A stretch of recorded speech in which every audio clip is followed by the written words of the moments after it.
Operator control. This is a kind of an important one. First of all, you have gate orientation, right or left. That's pretty simple. Dual gate mode is your primary, secondary. If you don't have primary, secondary, you'll leave this as off, and it'll tell you it's disconnected. Gate opening speed is normally set by the factory. You can adjust it a little bit if you need to slow the gate down a little bit. And those are just, it's easy to do. You can dial it back 95, 85 if the gate's going too fast.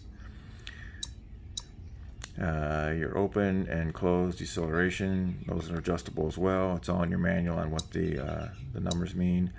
Constant pressure mode is normally going to be off. Your stop input mode is normally open. And that is it for the standard schedule open active. Well, all right. That means because I didn't change my thing, it's locking the gate open right now, and I'll have to go back and turn that back off.